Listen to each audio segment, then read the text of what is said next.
So as you guys are aware, I made a video on Rings of Power recently with Sophia Nomvet that a lot of you guys seem to enjoy. So I appreciate all of you who stopped by the channel and decided to click on that video and give it over 10,000 views within 3 hours. That was pretty awesome.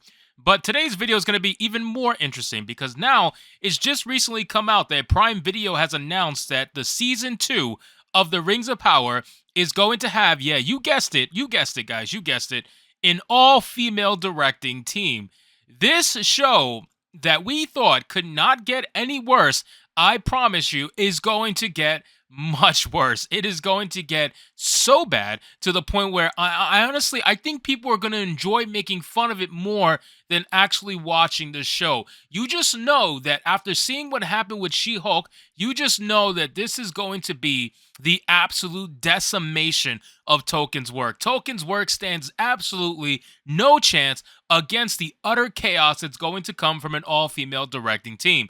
So we're going to get into the article, guys. This one from Bounding Into Comics. The link is in the description box below. The title says, Prime Video announces all-female directing team for The Lord of the Rings, The Rings of Power, Season 2. Guys, if you hate Rings of Power as much as I think you do, consider giving me a like on this video. I would greatly appreciate it, and it would help us spread out the video even further to try to get the channel going into the right direction. So it says, Amazon Studios and Prime Video announced an all-female directing team for the upcoming second season of The Lord of the Rings, The Rings of Power. In a press release, Amazon Studios announced that Charlotte Brandstrom would return to the show alongside Sana Hamri and Louise Hooper. Brandstrom directed episodes 6 and 7 of the first season. If you recall, the 6th episode featured the nonsensical eruption of Mount Doom, the illogical chase sequence featuring Galadriel, Adar, and Halbrand, and the battle sequence showing the Númenóreans routing Adar's orcs. The 7th episode was a slow and meandering one that followed the survivors of the eruption as they traveled to the ocean in order to flee the destruction. Now, that particular scene, if you guys remember, when the volcano actually exploded and Mount Doom was supposedly formed, the way that they did it was so incredibly insulting.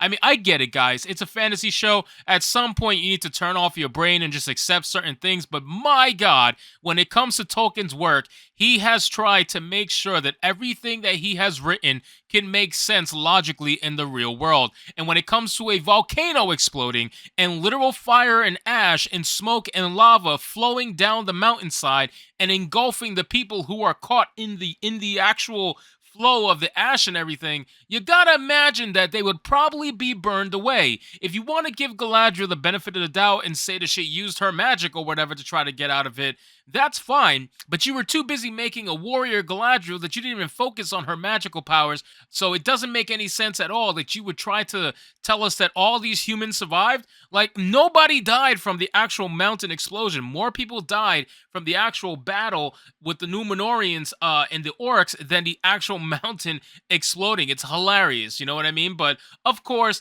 not a lot of things made sense in the Rings of Power, as we are well aware for anybody who was unfortunate enough to have to view it, and I was one of those people. So it says Brandstrom other credits include directing episodes of Netflix's Jupiter's Legacy, The Witcher, oh, of course, The Witcher, and Away. She also previously directed episodes of Prime Video's The Man in the High Castle, as well as Outlander and Counterpart for Stars. Hamri previously worked on Fox's Empire series as well as an episode of the upcoming second season of Prime Video's The Wheel of Time. Of course she did The Wheel of Time too. It just all goes hand in hand. Whenever you look at these shows, these woke, ridiculous shows, and you just look at who's making them, you know that they're going to be making other shows as well. And you can see the similarities between all of the shows that they make. So it says she also has directed episodes of Nashville, Desperate Housewives, Shameless, Rectify, and Glee. She also directed The Sisterhood of the Traveling Pants 2, Just Right, and Something New. Hooper's credits include the miniseries Flesh and Blood. She also worked on The Sandman, The Witcher, Inside Number 9, and Treason. The press release also notes that she received a BAFTA nomination for directing Our Gay Wedding, the musical. Guys, honestly, be real with yourselves, man. Do you have any hope for season 2 at all? And you know what's funny? I originally had zero hope because, let's be real, it's Amazon, it's the Rings of Power. After the complete utter failure of season 1, we already know season 2 was going to be trash. However, season 2, they were talking, oh, guys, yes, we're going to make it canonical. We promise. Just come on, come back, stick out to season 2, watch what happens in season 2. We promise we're going to make this amazing. and you just announce an all-female director-led team that is literally just a bunch of people who has worked on nothing but woke shows for the most part. I mean, you got to be kidding me here. At some point in time, you got to admit that you can't fool someone twice. Like, if you try to fool someone twice, it's shame on them at the end of the day. And this is going to be that exact same scenario. It says in the second season, Brandstrom will be directing 4 episodes and will also serve as a co-executive producer.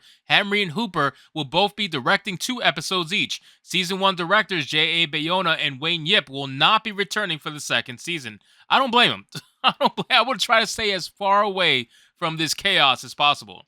Not many details have been revealed on what the second season will feature. However, back in October, showrunners Patrick McKay and JD Payne did indicate Sauron will be playing a major role.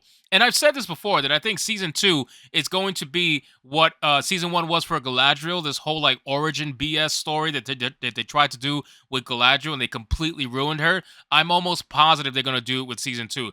And not only that, an all-female directed team that's going to be trying to make a story focused around a male character. You already know what they're going to do. I don't even have to tell you. You already know what they're going to do with Sauron. It says, Payne told The Hollywood Reporter, season 1 opens with, who is Galadriel? Where does she come from? What does she suffer? Why is she driven? We're all doing the same thing with Sauron in season 2. We'll fill in all the missing pieces. So that's exactly, see what I'm saying? They're going to, oh my, I don't even want to think about how, because honestly, I could think about how terrible the show is going to be. I guarantee you they're going to find a way to beat whatever is in my own personal head about what a terrible potential Sauron show is going to be. They're going to somehow make it even worse than what my brain can come up with. It says McKay added Sauron can now just be Sauron. Like Tony Soprano or Walter White, he's evil, but complexly evil. We feel like if we did that in season 1, he'd overshadow everything else.